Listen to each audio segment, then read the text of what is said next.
Live from Chicago, this is Fox 32 News at Noon. Next at noon, lawmakers in Illinois and Indiana talking about the future home of the Chicago Bears. We're going to give you the latest update. And the late Reverend Jesse Jackson, now lying in repose at the Rainbow Push. We'll give you a closer look at the beginning of his funeral services. Taking a live look outside, it is cold and cloudy out there, but don't you worry, there's some good news in the future. Good afternoon, everyone. Thanks for joining us today. I'm Sylvia Perez. Let's take that live look outside once again. Today is Thursday, and yeah, it's chilly out there, but I'm thinking like you're going to be happy about tomorrow unless the forecast has changed. Caitlin Cody is here with some answers. Hopefully it hasn't. Friday's going to be wonderful, Okay, Sylvia. good. Yay. Upper 50s, low 60s with gusty wind on your Friday. But before we get there, we got to get through today. And to Sylvia's point, we are in the 30s right now. So it's 35 degrees at the lakefront, 36 at O'Hare, 37 in Aurora, 38 in Kankakee. So temperatures are in the mid to upper 30s currently, but we are going to be pushing into the low 40s this afternoon. So a quiet forecast is on tap for today. Here's your day planner, 43 degrees by 4 o'clock, by 7, right around 39.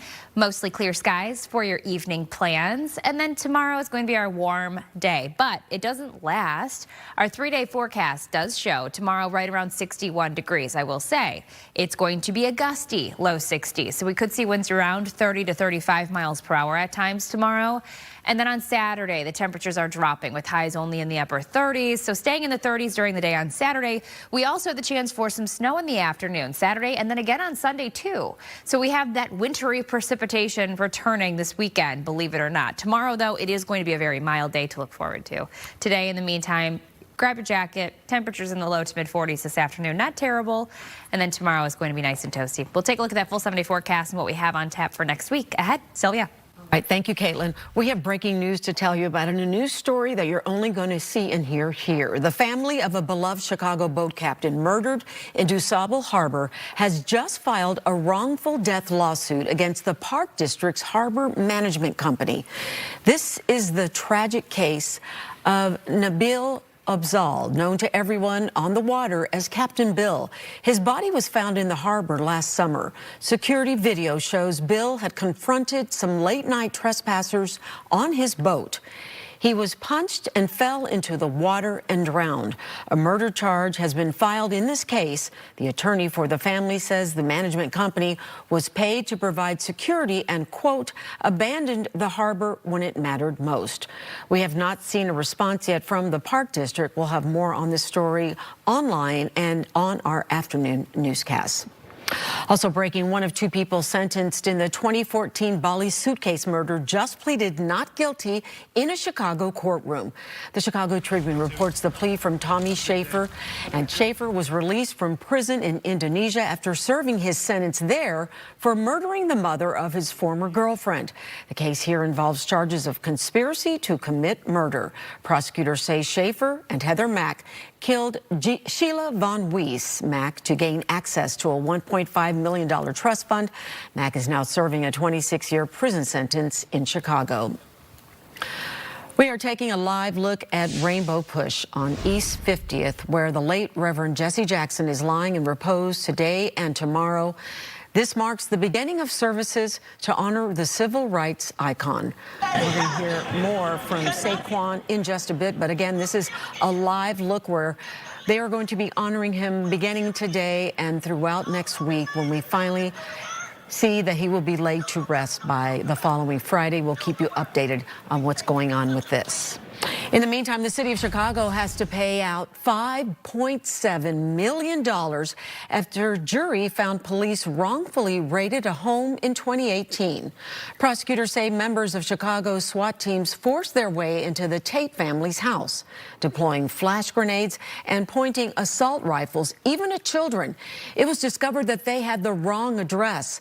The family's attorneys say the children's mother suffered a panic attack and their grandmother was forced outside in front of neighbors wearing only a T-shirt and underwear.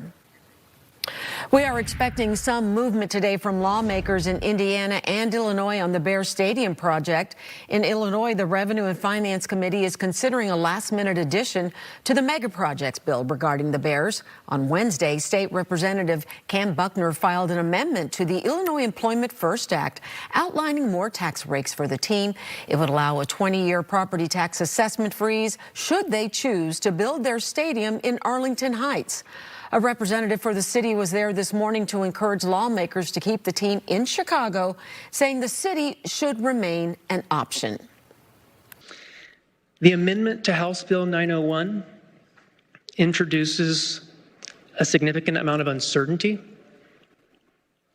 However, the city is requesting that one thing remain constant amongst that uncertainty. Again, that's fairness. Fairness between local governments, fairness between the city and the state, and fairness for Chicago fans. Fans of the Chicago Bears who have not only a multi-decade but multi-generational history of enjoying the highs and lows of professional football at a deeply historic venue with the most stunning backdrop of any professional sports team, the Chicago skyline. Now, in the meantime, Indiana lawmakers in the Senate are expected to approve and send a bill to Governor Mike Braun to build a stadium in Hammond. That measure outlines a plan for financing and construction. We're going to take a deeper dive into both of these meetings at 12:30 with Paris. All three of Aspire's charter schools are slated to close in March due to financial issues.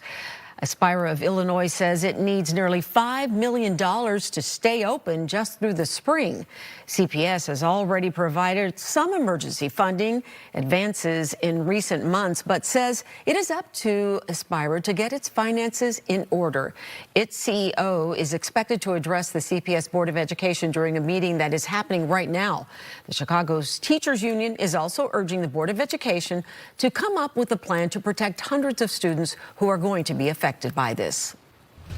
More to come on Fox 32 News at noon. A new survey from the Illinois Education Association shows top concerns of Illinois residents when it comes to schools. We're going to break down the findings with the IEE president after the break. Lawmakers on the House Oversight Committee have their first chance to question Hillary Clinton today about Jeffrey Epstein's crimes before her husband testifies Friday. I'm Rebecca Castor with the details coming up.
content of this ad. Welcome back. It's 12:09. A new survey from the Illinois Education Association shows top concerns of Illinois residents. That includes school funding, teacher pay, and ICE activity near schools. So we're learning more about this survey, and this morning we are doing that with IEA President Carl Gakey. Carl, thanks for joining us this morning. We appreciate your time. Thanks so much for having me, Sylvia. So we're looking at the overview. Very interesting here, but I want you to give me a breakdown of some of the highlights and the key findings that really stood out for you. Yeah, what we learned in this survey is that the public schools are the heart of communities, and that Illinoisans across the state broadly support our public educators. Well, that's good. So that's a big positive. Absolutely. But as we delve a little deeper into this as well, I thought this was interesting that for the first time in the survey's history, people were asked how worried they were about ICE arrest. It's been in the headlines. It's been in the news a lot. What was the response to that question? And was this something that surprised you? Yeah, it really didn't surprise me a lot. Illinoisans are largely not in support of ICE activity near their public schools. What we know is that students have a hard time learning when they're afraid. And I'd love to tell you just a little bit about that. I was at community school here in Normal, Illinois, when there was a school shooting, and it took months for the students to stop feeling afraid when they were at school, and it took a long time for them to get back to regular learning. And so when students are afraid, they simply don't learn as well. And Illinoisans support children being free from fear in their public schools. Wow, that's such an interesting perspective that you are bringing here. A comparison, you say, you know, you were at a school after a shooting. I can't even imagine what that was like for the teachers and the students to come back after that environment. Are you feeling like that there's kind of a connection here, that the recovery is pretty much the same? What I'm trying to illustrate is that students who are scared, students that are in a state of fear simply don't learn as well. And there's a myriad of reasons that students might be afraid, and this is one that we can control, and this is one that we should control. Okay.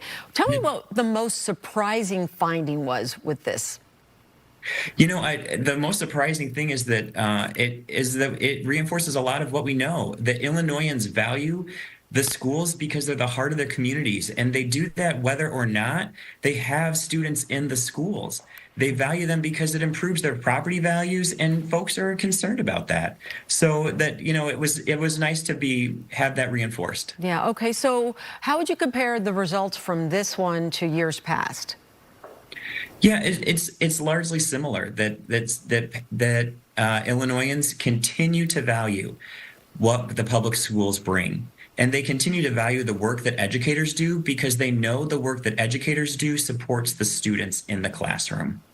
So what's the take home here, and what can you do about some of the concerns that were raised, including, you know, children going to school in fear? What can be learned from this, and what kind of action needs to be taken?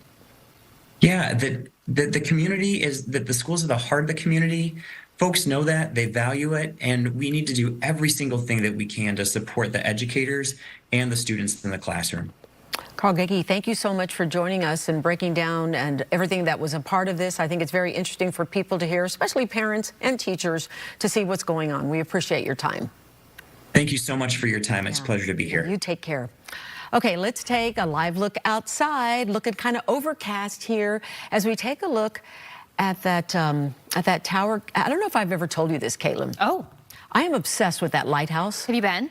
No, and I've been trying to get in there with no success. I keep wanting to go in there to do a news story. Yeah. But it's not happened yet, and I am determined to make this happen. What do you think? Aren't you curious about that lighthouse? So curious. Right? Is it active? It needs major repair. I know that there are friends of the Chicago Lighthouse that are working to try to repair this thing because it's in such disarray. It looks big. Yeah, it's got such interesting history, but it's a mess, and I think there's a big effort going on to try to revitalize it. Wouldn't it be cool to make it like a museum on the bottom level? That's what, like the Especially where it stretches out, because the views from there are incredible, you know, out past Navy Pier, Sylvia, which is have gorgeous. To go. Don't you think? You have to go. I'm working on it, girl. I'm working on it. Oh, my God. Yes. That would be so fun. Yes. I would love that, too. Yeah. And you know the history about it. Yeah. Okay. I know we got to talk about the forecast. Oh, yeah, let's do that. Speaking of Lake Michigan, the polar plunge for Special Olympics is this weekend, believe it or not. Jumping in the lake this weekend.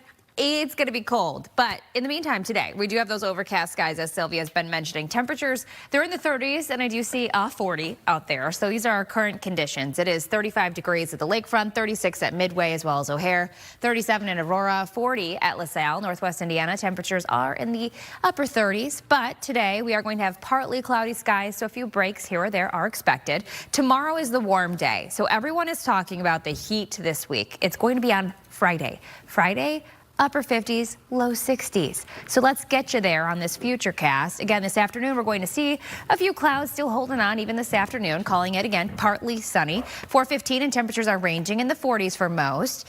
Then we get into this evening, 7 o'clock, and we're dropping down to the upper 30s. Tonight, it's going to be a quiet night, upper 20s, low 30s expected. Then we roll into Friday morning, and we're starting off in the 30s. But high temperatures are going to be toasty, as mentioned. Lunchtime hour around 50 with highs in the low 60s. We are going to have the 30s this weekend. We also have the chance for some snowfall, believe it or not. I'll show you that on your full forecast ahead. Okay, thanks for that, Caitlin. Okay.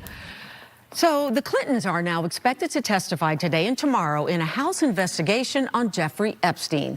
Rebecca Castor has the latest on the ties to Epstein that were related to Bill Clinton. Hillary Clinton is one of the biggest names to ever be deposed by a congressional committee. And it's happening today at a performing arts center in Chappaqua, New York, where the Clintons live. Friday, her husband, the former president, will be subject to the same, as lawmakers aim to find out how much the couple knew about Jeffrey Epstein and Ghislaine Maxwell's crimes. No one's accusing at this moment the Clintons of any wrongdoing. They're going to have due process, but we have a lot of questions. The House Oversight Committee has agreed with the Clintons' attorneys to limit the scope of their questions to 5 areas. How the government allegedly mishandled the inquiry into Maxwell and Epstein, the circumstances surrounding Epstein's death, how the government can tackle sex trafficking, how Epstein and Maxwell worked with powerful figures to protect themselves, and possible ethics rules violations by elected officials. I mainly want to know whether or not he knows and can give us and provide us names of people that were either harmed and or those that engaged in potentially the assault of minors. Both Republicans and Democrats voted to subpoena the Clintons last summer, but they dodged the depositions for months. It wasn't until lawmakers voted to hold them in contempt that they agreed to show up for closed-door sessions. Democrats and Republicans both, administrations of both, have failed survivors in not getting more information out to the public. Lawmakers hired professional prosecutors to ask the questions today, and they plan to release a video of the testimonies at a later date. In Washington, Rebecca Castor, Fox News. The late Reverend Jesse Jackson is lying in repose today and tomorrow at Rainbow Push on East 50th. This marks the beginning of services to honor the civil rights icon. We are just outside of Rainbow Push, where we know Reverend Jesse Jackson is now lying in repose. This morning, we got here very early, before anyone else was out here. Of course, there was a huge line of people, as this is expected to be a massive turnout for day one of this. We actually met so many different people of all sorts of ages. We met Evelyn this morning, who was telling me that it is so important to be out here. She brought flowers with her to pay her respects to the Reverend. But we also met some students from Epic Academy. They are in high school, and we also met the principal, Dr. Matthews, and they were saying, it's so important to be here today to learn about the impact that Reverend Jackson had on so many people, not just here in Chicago, but really all across the country. We know a procession happened early this morning as well from Leak & Sons Funeral Home, and then it traveled all the way straight up north through Cottage Grove Avenue to be brought here. We saw family members of the Jackson family hugging one another, talking amongst themselves. They actually had a private moment with only family this morning before the doors opened up to members of the media, but also, of course, the general public. You know, this was a very emotional day for so many people. In fact, we actually just heard from Reverend L. Sharpton as well as Jesse Jackson Jr. Here's some of what they had to say. I've seen him stand up against adversity. I've seen him break history. There would not have been a Democratic Party the way it is today had it not been for him changing the rules. We're all just so proud that our father has come this way, and that all of the people who are expressing themselves are showing their gratitude for the life that he lived. Thank you very much for coming. Reverend Jackson will be lying proposed once again tomorrow. Doors will open up to the public at 10 o'clock before all of the services follow through this week and next. Back to you. All right. Thanks for that, Saquon. It is 12:20, and we'll be right back.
Eastern on Fox. Welcome back. It's 12:23. We have a real treat for you. Rock and Roll Hall of Famer Sammy Hagar is bringing his talents to Las Vegas with a special limited run of his The Best of Both Worlds residency. It's going to reunite him with his longtime bandmate and original Van Halen bassist Michael Anthony. And guess what? They're joining us live to talk all about it. Thank you, gentlemen. What a pleasure to have you. Hey, well, thanks for having us here. You know, Mike's hometown boy. You're talking to a homeboy here. Boy. Oh, that's right. How often do you get back to Chicago then? Every time we play. I'd like to, but every time we play, I'm definitely out about in town. Well, you are making Chicago proud. This is so exciting that you guys are doing this again. So let's talk about why now and tell everybody what to expect when they come to see the show. Well, we're talking about the residency here. I mean, we're doing some East Coast shows, too, around Chicago area. I think, you know, within distance. But anyway, no, we're doing March. We're playing 6 shows at the MGM Park MGM again. We did it last year. We did 9 shows last year, and it was just great. And we love it. The thing that's so great about it is you're in one place, you're rested, you do better. We do better shows. I mean, when you're on the road, it's tough getting up every morning and having to travel, repack your clothes, check in a hotel, you know, you make the gig late, and you know, you don't even have a chance to eat sometimes a decent meal, and you know, it takes it out of you. When you do the residency, it's just awesome. You play the same building every night. We can change the set list because we have time to rehearse. We have all day off. We do long sound checks. It sounds great. Blah blah blah. I could go on forever. You know, it's like really the answer to me to saying, how long can you go on the road? Well, I don't know how long I can go on the road without saying I can't do this anymore. My body's not letting me do it. I can't do as good a shows as I'd like to do. The answer is the residency. So, you know, when you come to Vegas, there's so much other things to do. I mean, if you can't find something to do in Vegas, go home. You shouldn't have been there to begin with. Okay. Come see us first. Absolutely. Exactly. And okay, so let's talk about this because you guys span generations. You've been doing this for a little bit, and you have been reaching such huge audiences. And I'm curious, as when you go out and perform, what is it you notice about who's coming out to see you today? Are you seeing young people? Are you seeing older people? Let's talk about that and what that is like. Oh my gosh, we're seeing a mix of everybody now. You know, if you would have asked us this 15 years ago, it's like, yeah, you know, you see our fans now, and they're there with their kids on their shoulders at the shows, and now it's kind of like you're almost seeing the grandchildren there too now. But it's great that they love the music and they want to, you know, turn it on to their kids and their kids' kids. You know. Oh, I think that is super cool. I'm seeing a lot of teenagers. In the front row nowadays, you see a lot of guitar players and drummers and, you know, bass players, singers, you know, young musicians in their late teens, mid-teens that want to see the legends. And I'm you know, I'm not bragging about being a legend, but I mean, they want to see the guys that their parents grew up in and that they've listened to growing up their whole life because their parents are playing Van Halen or Led Zeppelin on, you know, in the house, and they want to go see these guys while they're still alive. And I think it's awesome. It makes me feel energized to see young people there like that, and especially when they're hanging with their pop. You know, you see some 14-year-old kid and his dad. That makes me so happy. I mean, my dad would never go to a concert with me. You know, so I love that. It's a new generation out there. It's beautiful. It is beautiful. Okay, I have to ask you, so you've been doing these songs now for some time. I mean, you guys are coming together. That alone has to be special. I know you've done this in the past too, but is there anything different today than, say, the first few years when you guys were performing this music? Is there anything different today about how those songs resonate to not only you, but maybe to the people that you're singing to? I'll tell you right off the bat, you know, just loving to play music, you know, that is a testament right there. It's to how long that we've been here doing this, and we still love doing it. You know, like Sammy says, it's great being able to play at a residency because you're not moving around. As far as like him being a singer, obviously, you know, it's better on his voice not being traveling or whatever. But man, I love playing all the early stuff we've done just as much now as I loved playing it back then. And if you truly love playing the music, and plus, you know, the audience gets you all energized every night too. It's just it's a pleasure to play every night. It's great. It's fun. Yeah. You know, the thing for me is being a songwriter or a lyricist. These songs that stood the test of time, a song like Right Now, you know, the Van Halen song Right Now, I remember writing those lyrics. It was something I was going through in my life about. I was feeling like I was always too anxious, always trying to get ahead of myself and worried about something I had already done. And I came up with the idea just right now is what all that really matters. And when I sing that song today, and songs like that, it brings you back to how you felt at that time in your life, in your 40s and stuff, and that's a wonderful feeling. Once again, it re-energizes you on stage. I'm sitting there singing this going, yeah, I really still mean this today, and it means something. And the same with I Can't Drive 55. I still mean it today. Oh, my gosh. Okay. Can I tell you, I did not expect to come to work today and talk to Sammy Hagar and Michael Anthony. What an honor. I have another huge fan. Come in real quick. Paris is our political reporter. Just stick your head in there and say hi. Look who we're talking to. Chicago native Michael Michael Anthony. Exactly. Chicago still loves you. Oh my gosh, thank Have a you. Chicago dog for me today. And Sammy, I love the Cabo Wabo. I'm going to Cabo in 2 days. We love you. Here we go. He had to jump in. Get a tattoo while you're there. Boom. You guys are amazing. Real quick, the residency is going on for how long? We start March 11th, and we'll be there for a couple of weeks, and then we're coming back again to Vegas in September to do another run of shows. Wow. Well, so if you miss us this time, if you can't make it, come on out in September. Okay, and when you're back home, come out and perform for us in our studio. But what a pleasure, what an honor. I'm so excited you guys made my day. Ours too. Thank you. Okay, It's great you take care. Sylvia. Bye-bye, and we'll be right back. How cool.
Welcome back as we take a live look outside. Overcast skies. It looks like the sun is trying to break through. Let's see if that's going to happen. Caitlin, say yes.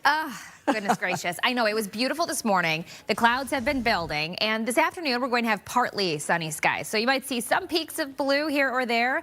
Sunny skies, though, are back tomorrow. Temperatures are going to be increasing tomorrow, upper 50s, low 60s. Then it's going to be cold this weekend, highs in the 30s, with a chance for some snow around, believe it or not. Right now, you're stepping out the door to 35 degrees at the lakefront, 36 in Gary, 37 in Aurora. Today's highs right around 43 degrees, so upper 30s, low 40s. We are going to have temperatures right around freezing tonight with that wind coming in out of the southwest. But tomorrow, along with the heat, we have gusty winds. This is our wind gust map for your Friday, where we're seeing these numbers around 30 to 35 miles per hour in the afternoon. But high temperature of 61, fantastic. It'll be a very mild Friday. And then this weekend, as mentioned, we are tumbling back down to winter-like weather. Saturday, a high of 37 with the chance for afternoon snow. Sunday night, we have the chance for a touch of snow with highs only around 31 on Sunday. This weekend, it is going to be cold.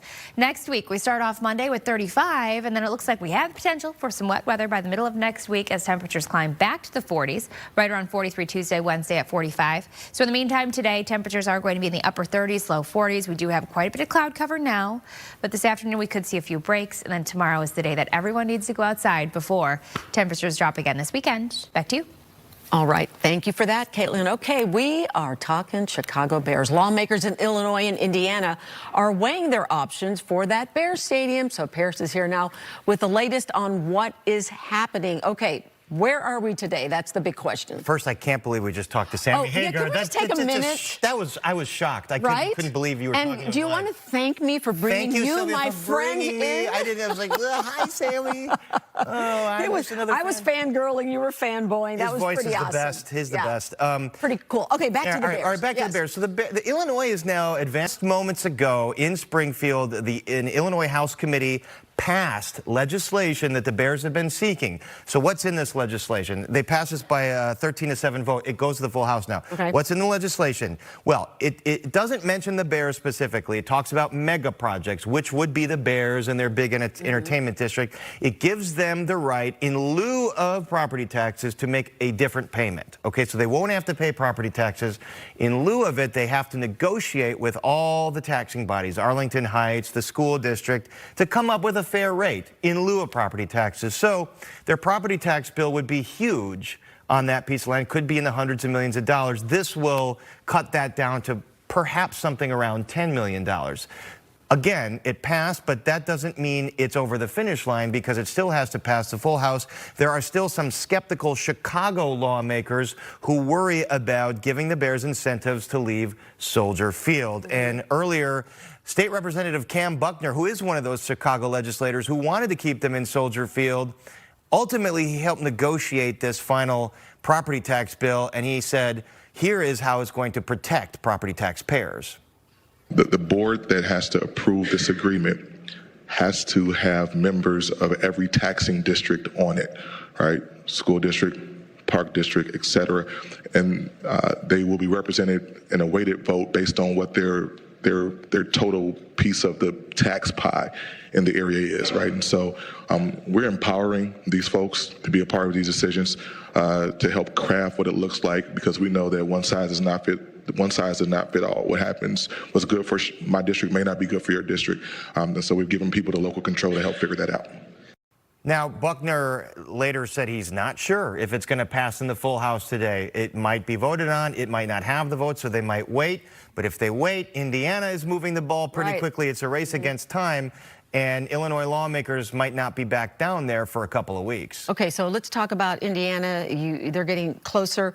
When we last spoke last week, maybe, you were thinking that we could get a definitive answer one way or the other in 2 weeks. Do you still feel that? And how do you feel now about, with everything going on, that the likelihood that the Bears would stay here is still a good possibility? Well, any minute now, Indiana's Senate, their state Senate, is supposed to take up a concurrence of the bill that the House passed. Now, that's just a formality. No one expects that that's going to lead to any roadblocks. So that's going to happen, and then Governor Mike Braun is going to sign the bill either today or tomorrow, and then the Bears will likely issue a statement not deciding that that means they're going to Hammond. They'll probably say something they said last week. Well, we're so appreciative of all the advancements in Indiana, but we're still doing due diligence on this site in Hammond to make sure that they can build their mega development. So Indiana is ahead. They're ahead of the game here in the process. Illinois is playing catch up a little bit. Governor Pritzker has signaled that lawmakers in Illinois and the Bears are on the same page. It's just a matter of getting all of those skeptical Chicago representatives on board this bill. And then there's also concerns that, well, if we're opening up Pandora's box for the Bears, what's to stop another developer from saying, well, I have a mega development that might not be as big as that one, but I should get payment in lieu of taxes too. So there's a lot of concerns about that. It's not a done deal here in Illinois, but Illinois has moved the ball far more than any time in the past, and they're both courting the Bears now. The Bears, you know, doing that Indiana play really spurred Illinois. That's what I was going to say, because before that, if we go back to when this first started, it was, you know, just kind of cut and dry. We're not going to make Illinois taxpayers spend any more money. This is not going to happen. Sure. But the Bears started looking elsewhere, and that kind of changed the ball game, if you will. It changed the ball game because they saw how serious and quick Indiana was moving on this. But let's not say that there's a free lunch, because now we know that Indiana, especially in northwest portion of the state, will have to raise lots of taxes to pay for up to $1 billion in public subsidies. That's something that Governor Pritzker is not willing to do here, but the Bears are not seeking that here. So if the Indiana deal will probably be better financially, but will they really cross state lines and go to Indiana? I think Illinois has got a lot more going for it because it is the pride and joy of Illinois, Sylvia. Right, so, absolutely. And I think a lot of people are saying this is not going to happen. So anyway, it's getting more interesting it changes every by day, the hour, right? and by 4 or 5, we might have more news. Yeah. Okay. So stay tuned. How about that would be for a nice. tease? I would actually like that, Paris. See if you can work on that. Let's do it. Okay, Let's get we him. appreciate it. All right. Okay. Hundreds of companies are now filing lawsuits seeking tariff refunds from the government. We'll have details on that and much more coming up in our business headlines. Don't go away. Yeah.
Welcome back. It's 12:42. It's time to look at your business headlines with CJ Papa.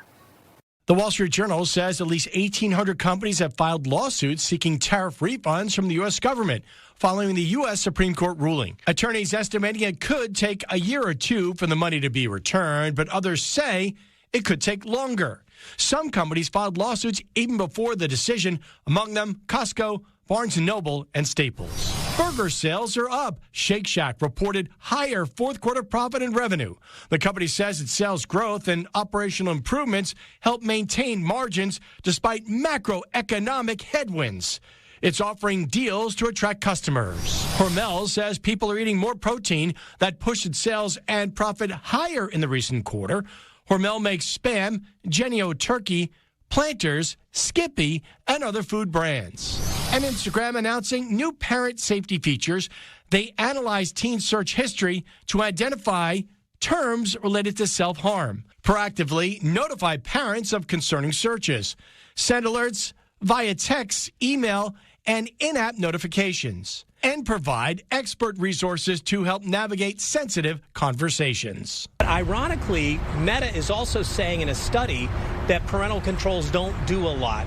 So I'm confused why they're making this move, but nonetheless, from a tech standpoint, parents do need to wake up. They need to go and turn this kind of stuff on. That's business. CJ Papa, Fox Chicago. 12:43, we're taking a break and we'll be right back.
can't trust.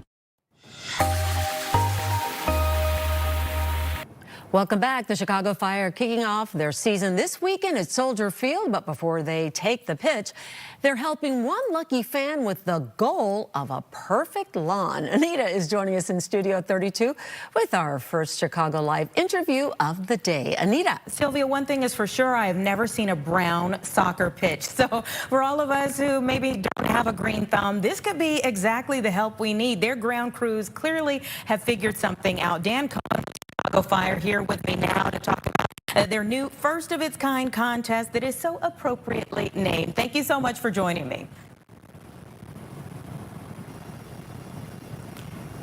Dan, can you hear me? Yes, I can. Okay, it's great wonderful. to be here.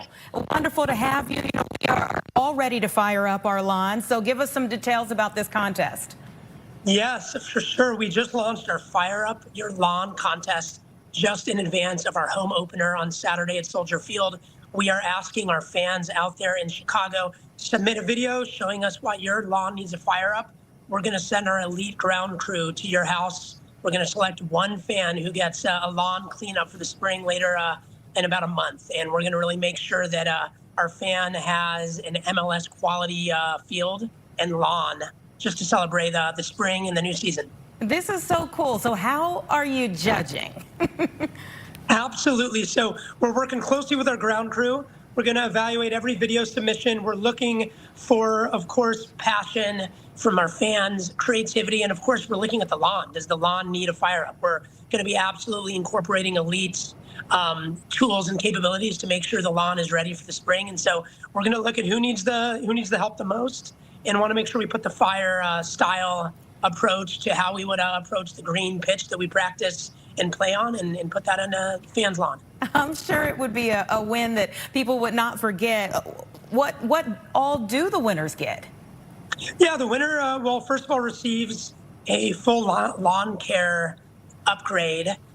We'll bring our ground crew. Maybe Sparky the mascot might show up to help oversee the project. They're also going to get some tools and some prizes from our official lawn care partner, Steel.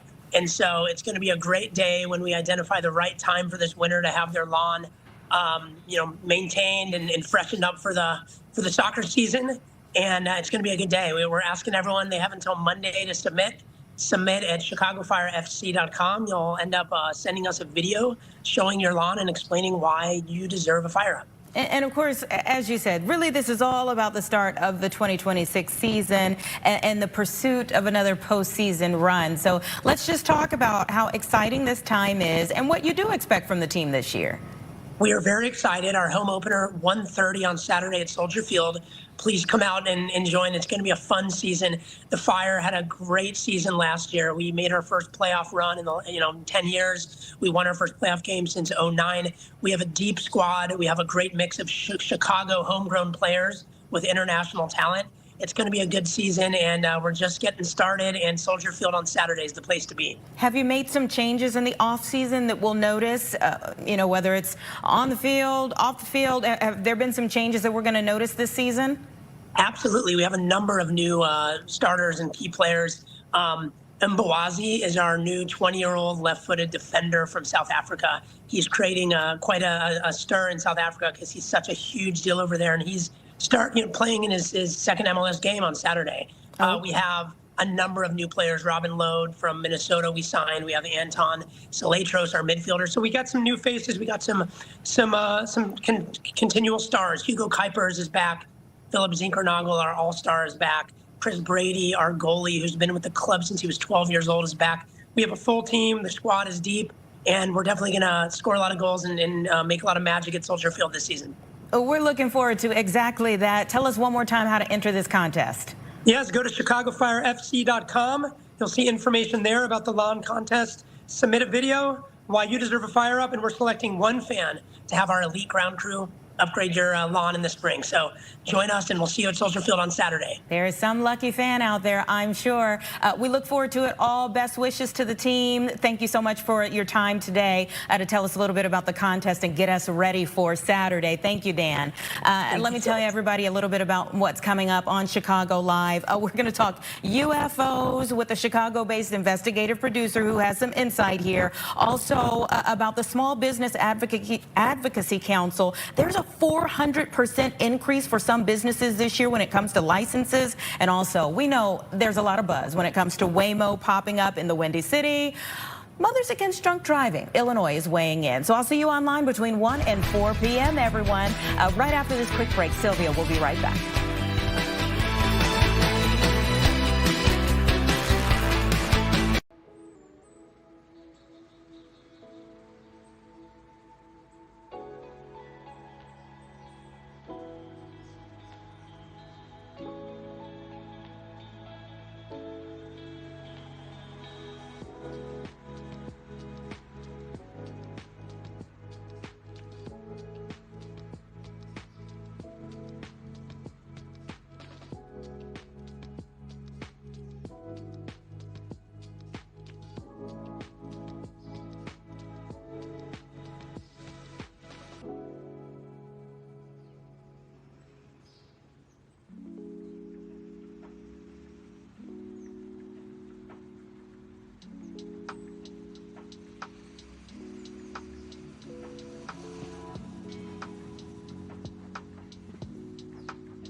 Welcome back. First, it took 89 days for authorities to take the registered owner of a car involved in a deadly crash into custody.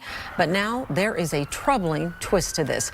Investigators say the car that sparked the fiery crash was registered to Miguel Angel Navarrete Palacios, an Ecuadorian who is now in ICE custody. So now the family of one of the victims is asking if justice will be served or if it will disappear across the border. Tia Ewing has more on this. I want him in the county jail, no walking around free, doing what he want to do. I have to talk to my baby in the urn while you out here walking and doing what you want to do. And my son's supposed to be going in and out the house, having fun, going to work, living. He would have been 24 next month. Now, Stephanie Hartley is remembering her son, Prince Sullivan. He and his childhood friend, Deanna Kulovitz, a 911 dispatcher, were killed in a violent early morning crash on November 23, 2025, along the 3900 block of South Lakeshore Drive. The police report shows a Kia Forte registered to Miguel Angel Navarrete Palacios was speeding and ran a stop sign before slamming into Sullivan's stalled Chevy Malibu, which had its hazard lights on. Police confirmed Navarrete Palacios is the registered owner of the Kia, but but he told officers he wasn't driving the car. Instead, he claims he was a passenger and that the driver was someone he had just met. That driver died, never giving his account of exactly what happened. Nearly 3 months passed before Navarrete Palacios was taken into custody. Now with him in ICE detention, Hartley fears the criminal investigation could take a back seat to immigration proceedings. It's a long time and still no justice, still no detective phone call, still no answers. There was still no help. I was just still sitting there like I was a detective investigating on my own, like calling, seeking, getting any type of help I could from outside because the detective that was on my case, Detective Wilson, is no help.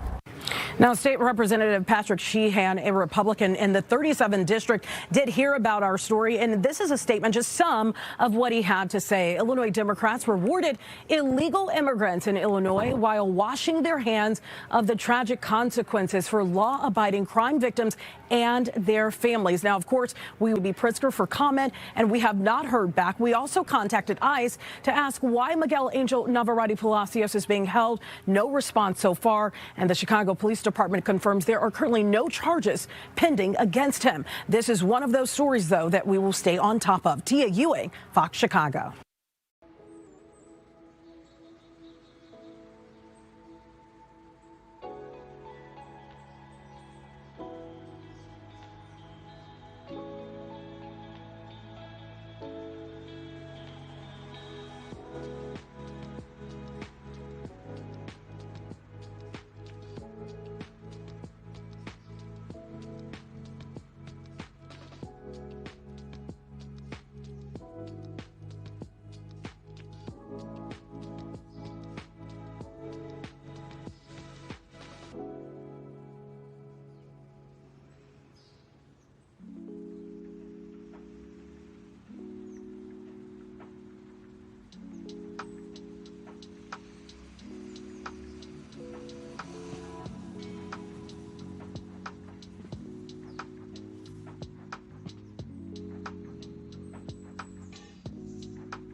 Call now.